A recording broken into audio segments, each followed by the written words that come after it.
다 함께 찬양으로 예배를 준비하도록 하겠습니다.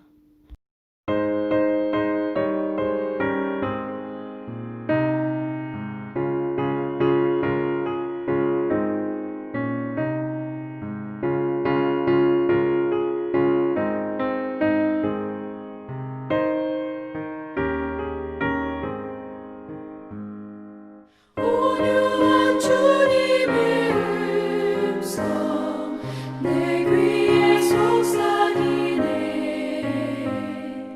내 마음 문을 두드리니 곧 주님을 영접하라. 피하지 말라. 피하지 말라. 우리가 곁길로 피해도 맘속에 오시리. 심판날 당할 때 주님을 넘어질 준비해. 맘속에 주님을 영접하라. 주 영접하라. 사랑의 주 예수 짐이 이 땅에 내려오사 문 밖에 서서 기다리니 참 놀라운 사랑이라. 피하지 말라. 피하지 말라. 우리가 곁길로 피해도 맘속에 오시리. 심판날 당할 때 주님을 넘어질 준비해. 맘속에 주님을 영접하라.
다 함께 묵도 드리시겠습니다.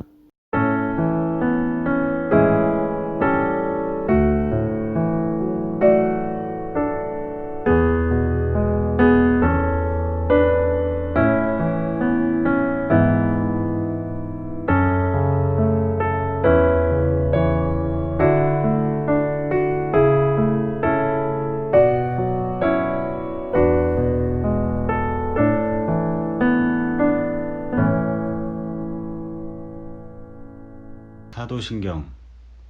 전능하사 천지를 만드신 하나님 아버지를 내가 믿사오며 그 외아들 우리 주 예수 그리스도를 믿사오니 이는 성령으로 잉태하사 동정녀 마리아에게 나시고 본디오 빌라도에게 고난을 받으사 십자가에 못 박혀 죽으시고 장사한 지 사흘 만에 죽은 자 가운데서 다시 살아나시며 하늘에 오르사 전능하신 하나님 우편에 앉아 계시다가 저리로서 산자와 죽은 자를 심판하러 오시리라. 성령을 믿사오며 거룩한 공예와 성도가 서로 교통하는 것과 죄를 사하여 주시는 것과 몸이 다시 사는 것과 영원히 사는 것을 믿사옵나이다. 아멘.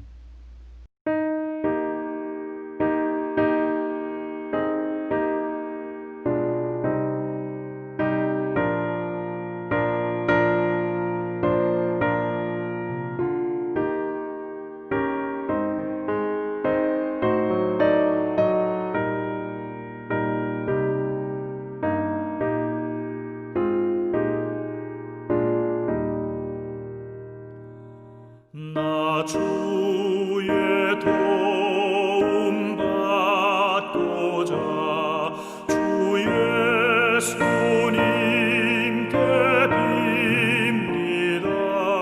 그 구원하라 하시사 날 받아 주소서. 내 모습 이대로 주 받아 주소서. 날 위해 돌아가신 주 날 받아 주소서. 큰 죄에 빠져 영죽을 날 위해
오늘 본문은 예수님께서 3년 동안의 공생의 사역을 마무리하시는 시점에 일어난 사건입니다. 이스라엘 북쪽에 위치한 갈릴리에서 주로 사역하시던 예수님은 오늘 사건 이후에 변화산 사건을 정점으로 하여 예루살렘을 향한 길, 십자가의 길을 걸어가시게 됩니다. 누구든지 인생의 마지막 시점은 아주 중요한 시기입니다. 인생의 마지막 시점, 예수님은 자신의 얼마 남지 않은 이 땅에서의 삶을 아시고 제자들과 함께 빌립보 가이사랴 지방으로 가십니다. 13절을 보겠습니다. 예수께서 빌립보 가이사랴 지방에 이르러 제자들에게 물어 이르시되 사람들이 인자를 누구라 하느냐. 예수님은 왜 빌립보 가이사랴 지방으로 제자들을 데리고 가셨을까요? 오늘 본문에 나오는 이 가이사랴 빌립보는 이스라엘의 가장 북쪽인 헐몬산 기슭에 위치한 평원인데 헤르몬산, 헐몬산이 풍부한 물을 공급해 주는 곳입니다. 가이사랴 빌립보는 팔레스타인 지역, 가나안 지역에서 가장 아름답고 풍요로운 곳으로 손꼽힙니다. 이곳은 헬라, 로마 문명의 중심지로 대부분 이방인이 거주했습니다. 예수님이 태어나실 때의 왕이었던 헤롯 대왕에게 아들이 여럿 있었는데 그 중에 하나인 헤롯 빌립입니다. 그가 그곳에 도시를 만들고 로마 황제의 칭호인 가이사를 따서 가이사랴라고 하고 자기 이름도 집어넣어서 가이사랴 빌립보라고 이름을 지었습니다. 빌립이라는 이름은 그 위에 대한 알렉산더 대왕의 아버지의 이름이기도 합니다. 당시 로마 제국 내에는 시저의 이름을 붙인 도시가 많이 있었지만 황제의 이름을 아무데나 또 아무렇게나 붙일 수는 없었습니다. 시저의 이름을 붙이기 위해서는 반드시 로마 황제의 영광에 어울리는 화려한 모습과 웅장한 규모를 갖춘 도시였어야 했습니다. 시골의 형편없는 데에다가 시저의 이름을 붙일 수는 없었습니다. 또한 도시의 가장 높은 곳이나 가장 중심에 황제 시저를 위한 신전을 세워야 했습니다. 그러니까 이 도시에 황제의 칭호가 붙었다는 말은 이 가이사랴 빌립보가 외형적으로 엄청난 웅장한 모습을 갖춘 도시였고 황제를 위한 신전도 있었다는 것을 말해줍니다.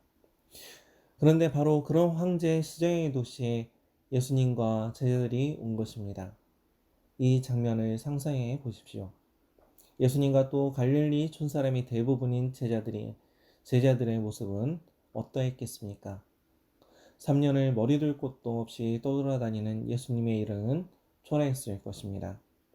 마치 품위 있게 차려입은 귀빈들이 가득한 파티에 거지들이 한때 몰려든 것과 같은 그런 장면입니다. 예수님은 왜 이방의 갈릴리를 벗어나 가이사랴 빌립보까지 올라가셨을까요? 예수님은 어떤 의도를 가지고 이 화려한 황제 신전이 있는 도시에 찾아오셨을까요? 예수님은 십자가를 지시고 제자들을 떠나치기 전에 이 세상에 남겨둘 불씨와 같은 제자들이 반드시 깨달아야만 하는 것을 가르쳐 주시려고 굳이 왕의 도시를 이번에 여행의 장소로 선정하신 것입니다. 예수님은 제자들에게 묻습니다. 사람들이 인자를 누구라 하느냐? 이 질문에 제자들이 대답합니다. 이르되 더러는 세례 요한, 더러는 엘리야, 어떤 이는 예레미야나 선지자 중에 하나라 하나이다.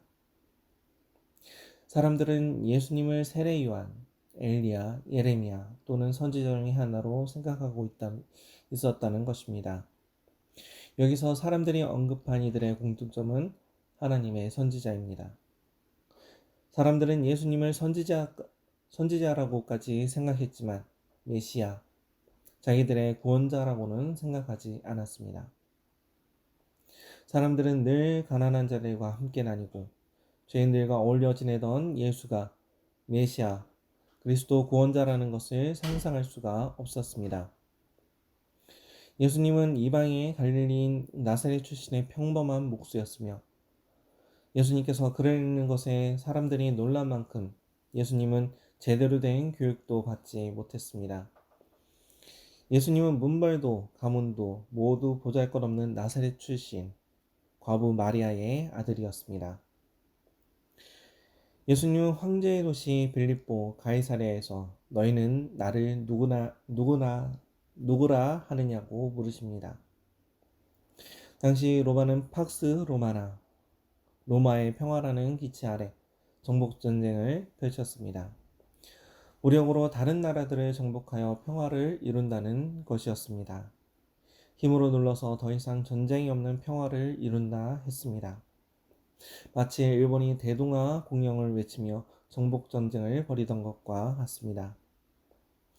예수님 당시 대제국이었던 로마가 추구했던 것은 강한 힘과 높은 지식과 유체적인 아름다움이었습니다. 막강한 군사력을 움직일 수 있는 높은 두뇌와 지식과 정보력과 강한 육체, 아름다움을 추구하던 사회가 바로 로마 사회였습니다. 로마는 힘을 통해 평화를 이룰 수 있다고 생각했기 때문에 그런 것들을 나타내고 과시할 수 있는 여러 웅장한 건물들과 황제의 신전과 대형 도서관과 경기장과 근육질 남자의 조각상들을 세웠습니다. 그런 것들로 가득한 도시가 황제의 도시 빌립보 가이사랴였고 그곳 한복판에 예수님은 제자들에게 물으십니다. 너희는 나를 누구라 생각하느냐? 여기서 중요한 단어가 너희는입니다. 너희는 나를 누구라 생각하느냐? 이것이 핵심입니다. 우리도 이 질문에 대답할 수 있어야 합니다. 나는 예수님을 누구라고 생각합니까? 오늘 예수님께서 여러분들에게 물으십니다. 2000년 전과 같은 물질 만능주의에 만몬이 맹위를 떨치며 강하고 아름다운 것으로 도배되어 있는 이 황제의 땅, 부와 명예가 전부인 이곳, 명문학교, 대기업 입사, 경제적 능력, 학문적 지식, 큰 키와 아름다운 외모, 이러한 육체미가 자신을 나타내는 표제어가 되어버린 이 황제의 땅. 사람을 만나면 의뢰 학벌과 직업과 재산을 먼저 소개해야 하는 이곳. 존재가 아니라 소유만이 존재하는 온통 휘황찬란한 물질의 세계. 눈에 보이는 것만 믿는 이 황제의 땅. 이 한복판에서 눈에 보이지 않는 왕, 연약한 나와 항상 함께 하시는 예수님께서 물으십니다. 너희는 나를 누구라 생각하느냐? 베드로는 자신의 신앙을 고백합니다. 주는 그리스도시요 살아계신 하나님의 아들이시니이다. 베드로는 예수님을 그리스도, 메시아, 구원자라고 고백합니다. 지금 온 세계를 힘으로 정복하고 화려함으로 다스리며 백성들에게 풍요로움을 준다고 약속하는 로마 황제 가이사가 구원자가 아니라 거짓대와 같은 자신들과 함께 먹고 마시는 예수님이 구원자라고 가이사의 도시 한복판에서 고백하신 것입니다. 신으로 떠받들여지는 황제가 신의 아들이 아니고 초라한 모습에 떠들이 선생 예수가 하느님의 아들이라는 것입니다. 이제 예수님이 제자들을 데리고 황제의 도시 가이사랴 빌립보로 올라오셨던 이유가 분명하게 드러납니다. 이 세상을 지배하고 다스리는 이 시저의 도시, 황제의 도시에서 이 세상을 다스리는 주인이 진짜 누구인가를 물으시기 위해 이곳으로 제자를 데리고 오신 것입니다. 마지막 십자가를 향해 길을 떠나시기 전에 예수님은 제자들이 그것을 확실히 알게 하실 필요가 있었습니다. 이때 베드로는 예수님을 구원자, 메시아, 그리스도와 하나님의 아들로 고백함으로써 압도적으로 화려한 황제의 도시 빌립보 가이사랴의 주인의 시저의 길, 황제의 길을 추구하지 않고 예수님의 길을 따르겠다는 고백을 한 것과 같습니다. 다시 말해 로마 제국이 추구하며 과시하는 권력의 힘, 돈의 힘, 인간의 지식, 그리고 육체의 아름다움과 쾌락을 자신의 삶의 목적으로 삼고 사는 것이 아니라 예수님께서 가르쳐 주신 길, 영생의 길로 가겠다는 결단을 고백한 것입니다.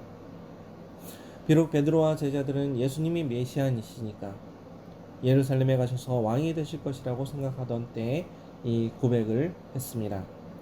황제의 길이 아니라 주님의 길을 따르겠다고 하지만 그것은 예수님이 황제보다 더 세다고 생각되었기 때문입니다. 그것을 어떻게 알 수 있습니까? 이 위대한 신앙 고백 바로 직후에 예수님께서 예루살렘으로 가서 고난을 받고 죽으신 후 3일 만에 다시 살아난다는 말씀을 하자 베드로는 예수님을 붙잡고 말리다가 내가 사람의 일을 생각하고 하나님의 일을 생각하지 않는다. 사탄아 물러가라고 야단을 맞습니다.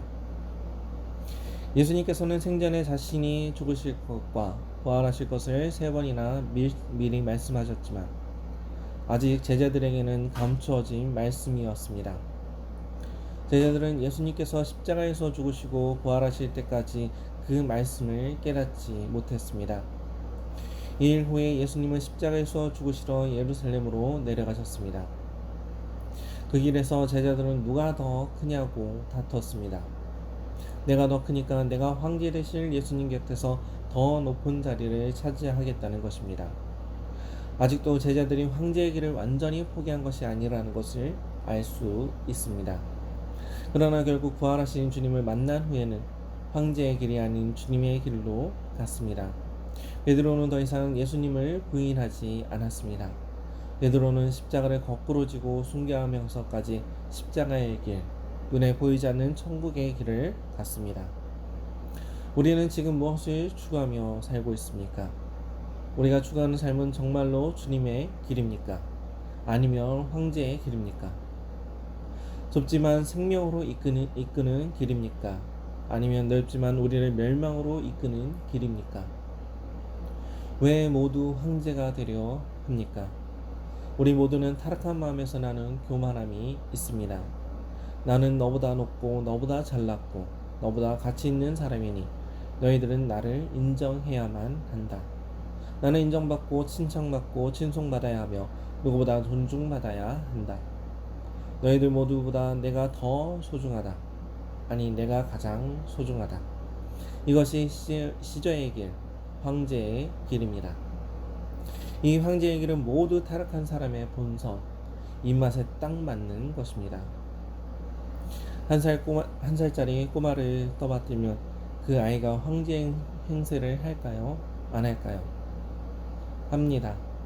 점점 더 아나무인이 됩니다. 이 세상은 내가 가진 잠재력을 발휘하고 최선을 다해 노력해서 내 실력으로 내 소유물로 황제, 다스리는 자가 되라고 부추깁니다. 세상의 요구는 너무나 우리의 타락한 본성에 잘 맞기 때문에 우리는 자연스럽게 황제의 길을 가는 삶을 살게 됩니다. 그리고 그것은 결국 멸망으로 가는 길입니다. 이 땅의 사람들은 이 땅에서 끝날 것에 집중하며 살고 있습니다. 황제의 길은 이 땅에서 죽는 순간 다 끝나는 것들입니다. 종착지가 죽음입니다. 아무리 세상에서 인정받고 존경받는 사람도 아파서 병원 침대에 누워 진료실과 수술실을 몇 번 왔다 갔다 하면 고통에 쩔쩔매고 자기 혼자 아무것도 못하는 그냥 환자입니다. 우리는 잘나봐야 그저 흙으로 빚은 연약한 육체 가운데 거하는 사람, 그 호흡이 코 끝에 걸린 사람, 넘어지는 당과 울타리 같은 존재입니다. 사람은 존귀하나 장구하지 못하니 멸망하는 짐승과 같다는 것이 시편의 인간 성찰 아닙니까? 모세는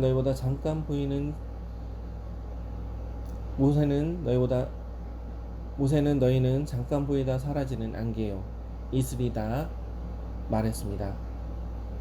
그런데 이 땅에서 잠깐 있다 사라질 황제의 길만 추구하며 안하 무인으로 살아가는 가련한 존재가 인간입니다. 황제의 길은 무엇으로 끝납니까? 만족이겠습니까? 아닙니다. 허무입니다. 그것도 아주 지독한 허무입니다. 하이데거는 인간은 죽음에 이르는 존재라고 표현했습니다. 아주 적절한 표현입니다. 하나님이 없는 인간은 흙으로부터 나와서 흙으로 돌아가니 참으로 허무하기 짝이 없는 존재입니다. 우리 마음속에 뻥 뚫린 공간은 너무 커서 세상의 억만금을 다 집어넣어도 채워지지가 않습니다. 이 땅이 전부인 황제의 길로는 채워지지가 않습니다. 하나님께서 우리 인간을 그렇게 만드셨습니다. 하나님의 생기로 불멸하는 존재, 영혼을 사모하며 생명의 근원이신 하나님과 교제하는 존재로 만드셨기 때문에 우리 인간은 물질 세계인 이 세상보다 훨씬 더 큰 존재입니다. 그래서 예수님은 인간이 천하보다 귀하다고 말씀하셨습니다. 하나님이 세상을 이처럼 사랑했다는 것은 이 멸망당할 땅을 사랑하셨다는 것이 아니라 이 세상의 사람을 사랑하셨다는 말씀입니다.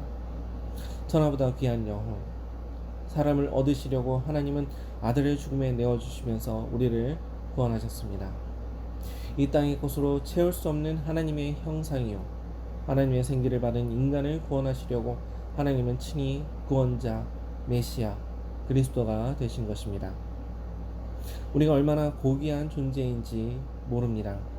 그래서 서로를 바라볼 때 저 사람은 별 볼 일 없는 사람이야 라고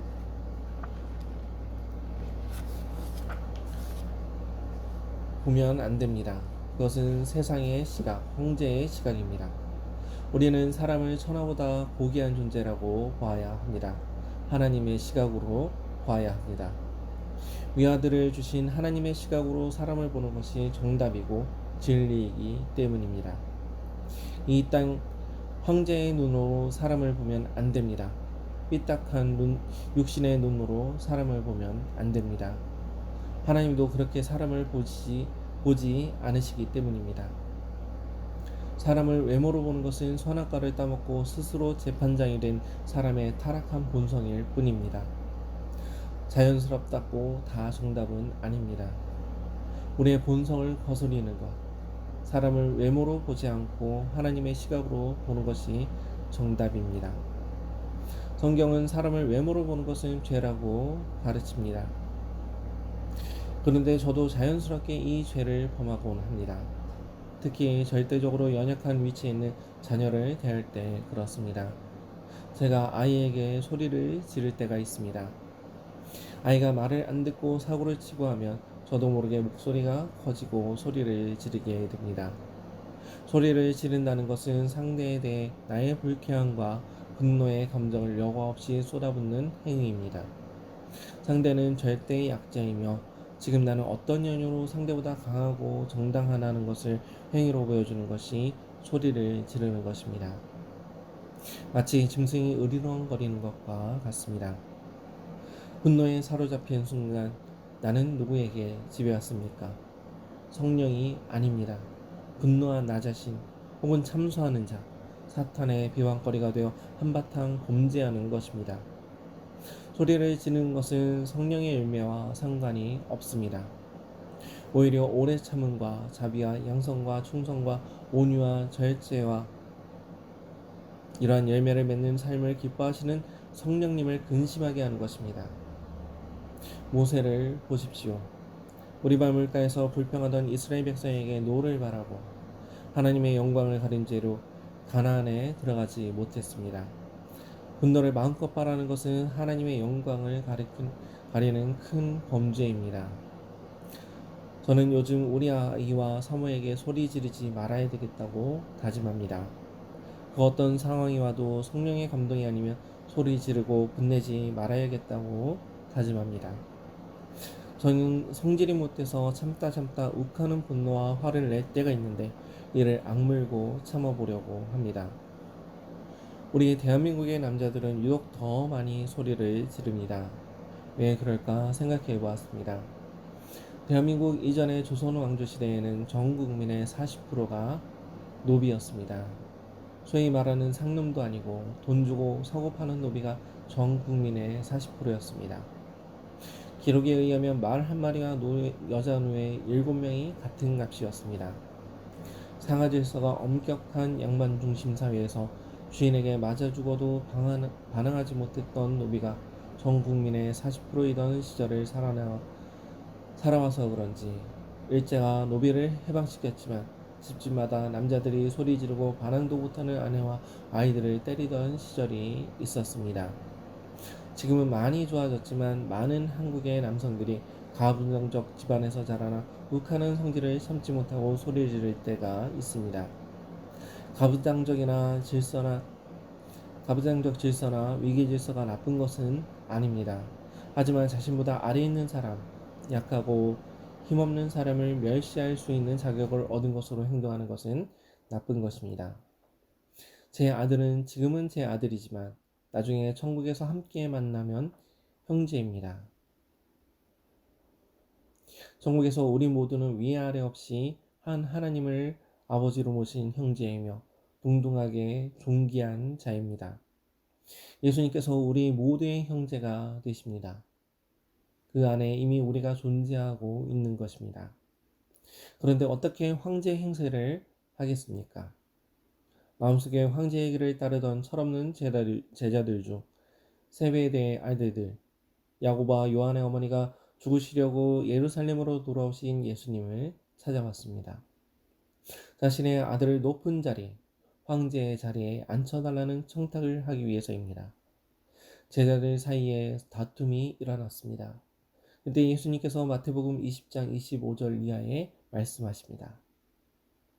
이방인의 집권자들이 그들을 임의로 주관하고 그 고관들이 그들에게 권세 부리는 줄을 너희가 알거니와 너희 중에는 그렇지 않아야 하나니 너희 중에 누구든지 크고자 하는 자는 너희를 섬기는 자가 되고 너희 중에 누구든지 으뜸이 되고자 하는 자는 너희의 종이 되어야 하리라.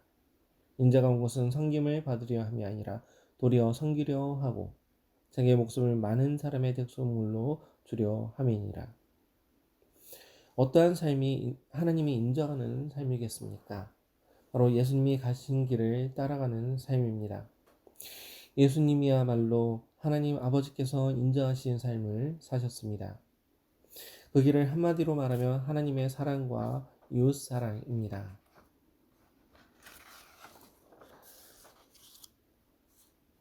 예수님은 하나님을 사랑하셔서 하나님의 명령에 죽기까지 순종하셨고 또 우리를 사랑하셔서 죽음과 부활을 통해 우리를 구원해 주셨습니다. 예수님께서 가는 길은 고난의 길이고 십자가의 길이었지만 진정으로 하나님을 사랑하고 사람들을 사랑한 길이었습니다. 그 길은 화려한 황제의 길이 아니었습니다. 여러분이 교회에 다니고 예수 믿으며 신앙생활하는 것이 행복하고 감사하고 기쁘십니까? 혹시라도 신앙생활이 짐이 되고 있는 것은 아닙니까? 만약 신앙생활이 별로 감사하지도 않고 행복하지도 않고 삶 자체에 별로 기쁨과 감사와 만족이 없다면 혹시 내 삶의 목표가 황제의 길이라서 그런 것은 아닌지 살펴보아야 합니다. 황제의 길을 추구하기 때문에 만족하지 못하고 행복하지 못하고 감사하지 못하는 것은 아닌가 생각해 보아야 합니다.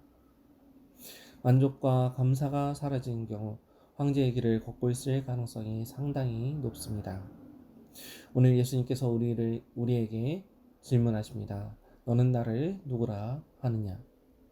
우리는 항상 이 질문에 대답을 해야 합니다. 너는 나를 누구라 하느냐? 너는 황제의 길을 가겠느냐?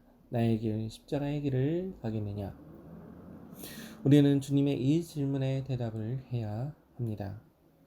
대답을 회피하여 살다 보면 대답하지 않을 수 없는 그러한 때가 반드시 오고 맙니다. 그럴 때에는 엉뚱한 대답을 할 가능성이 아주 높습니다. 우리는 평소에 대답하고 결단하며 살아야 할 줄로 믿습니다. 황제의 것으로 가득 찬 곳에서 예수님을 신뢰하는 고백을 한 베드로의 고백에 대해 예수님은 기뻐하며 칭찬해 주십니다. 예수님께서 대답하여 이르시되 바요나 시몬아 내가 보기 있도다 이를 내게 알게 한 이는 혈육이 아니요 하늘에 계신 내 아버지시니라. 여기서 몇 가지 우리가 생각해 봐야 될 것이 있습니다.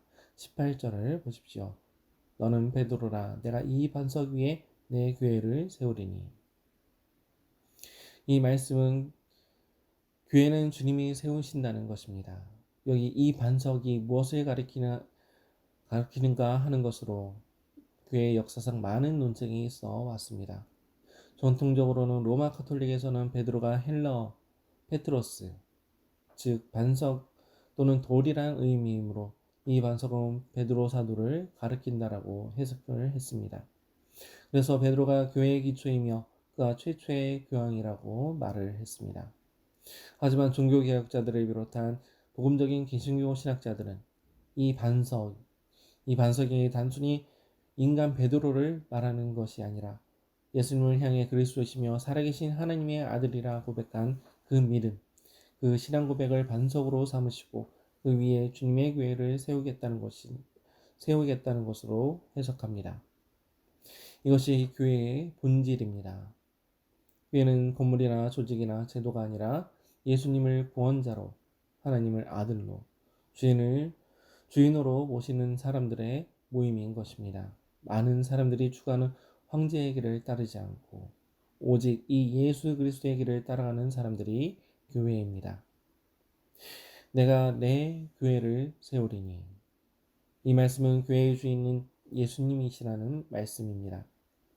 우리 교회는 장로교회인데 장로교회라는 말은 장로의 교회라는 것이 아니라 장로교회의 정치체제로 되어 있는 교회라는 말입니다. 장로라는 말도 엘더가 아니라 프레스비테르,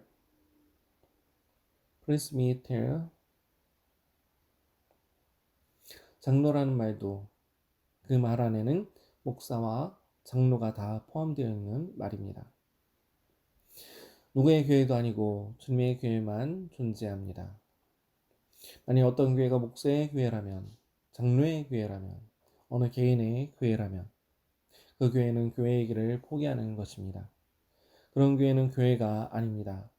왜냐하면 교회의 주인은 어떤 개인이 아니라 오직 예수 그리스도이시기 때문입니다. 또 교회는 예수님께서 세우십니다. 내가 세우리니 사람이 세우는 것이 아닙니다. 주님이 세우십니다. 물론 사람들이 지역 교회를 개척합니다. 그러나 그것은 사람을 통하여 주님이 하시는 일입니다. 교회는 예수 그리스도를 구원자와 주인으로 고백하는 사람들이라고 했습니다.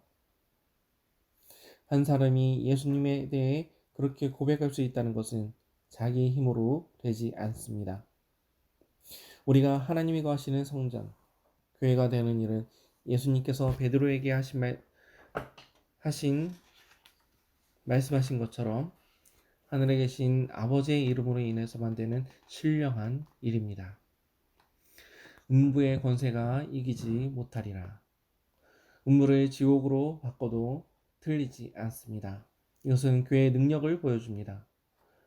교회는 사망의 권세, 사탄의 권세가 결코 이길 수 없는 강력한 것입니다. 영원한 주님의 길을 가는 사람들과 함께 영원한 주님께서 동행하시기 때문에 죽음의 권세는 힘을 쓰지 못하는 것이 교회입니다. 그런데도 이 시대의 많은 교회들이 분쟁과 다툼에 휘말려 있는 이유가 무엇이겠습니까? 그것은 교회라고 하면서 실제로는 주님의 길이 아니라 황제의 길, 세상의 길을 더 중요하게 여기면서 그리로 나아가기 때문입니다. 교회에서 가장 문제가 되는 것이 파워게임입니다. 우리 교회는 아니지만 많은 교회들을 보면 목사와 장로가 싸웁니다. 장로들끼리 싸웁니다. 교회가 나뉘는 원인은 신학적 문제나 신앙 고백의 차이 같은 본질적인 것이 아니라 대부분 세력 싸움입니다. 이 파워게임은 내가 중심이 되기 때문에 발생합니다. 교회를 내 플레이그라운드, 내가 주인공인 필드라고 생각해서 생기는 것이 이 분열이며 다툼입니다. 여러분, 그래서 우리는 이것을 반드시 기억해야 하겠습니다. 음부의 권세, 사탄의 권세가 결코 이길 수 없는 게 교회입니다. 그런데 그 교회가 바로 우리라는 것입니다. 우리는 시시한 사람들이 아닙니다. 엄청난 존재들입니다. 그러나 황제의 길이 우리 안에 스며들게 되면 그 엄청난 우리가 아주 시시한 존재가 되어버리고 그래서 시시한 것을 가지고 다투게 되고 음배의 권세에 굴복하게 된다는 것을 기억해야 하겠습니다. 땅에서 매면 하늘에서도 매이고 땅에서 풀면 하늘에서도 풀리리라. 예수님께서 교회의 권세를 말씀하십니다. 이것은 한마디로 우리의 기도에 응답해 주신다는 말씀입니다. 예수 그리스도를 주인으로 모시고 주님의 영원한 길을 따라 사는 사람들에게 주님께서 응답해 주신다는 것은 너무나도 당연합니다. 그래서 예수님은 요한복음에서 계속 내 이름으로 구하라고 하셨고 요한일서에서도 주님의 뜻대로 가면 다 응답해 주신다고 합니다. 이 땅에서 우리가 복음을 전할 때 놀랍게도 다른 사람들이 주님을 믿게 되는 역사가 우리를 통해서 일어난다는 것입니다. 그러나 기도하지 않으면 응답이 없을 것이고 전하지 않으면 그런 역사가 일어나지 않습니다. 주님은 우리를 통하여서 이 땅에서 역사하겠다고 말씀하시는 것입니다. 여러분, 이 찬란한 노마의 제국, 황제의 길의 결론은 무엇입니까? 그 찬란함의 결과는 전부 폐허입니다. 이 황제의 길을 버리고 예수 그리스도의 길을 따른 대표적인 사람이 바로 사도 바울입니다. 그는 이 황제의 길에서도 잘 나가던 사람이었습니다. 태생부터가 로마 시민이었으며 유대인 중에 가말레일이라는 가장 높은 학자에게서 배웠고 공의의 회원이었을 것으로 추정되니 그는 실로 잘 나가던 사람이었습니다. 하지만 사도 바울은 내게 유익하던 모든 것을 배설물로 여긴다고 했습니다. 오늘 아침에 변기에 버리고 온 배설물에 미련을 두고 자꾸 마음을 쓰는 사람은 없을 것입니다. 자신이 떠난 황제의 길에서 쌓아온 모든 것이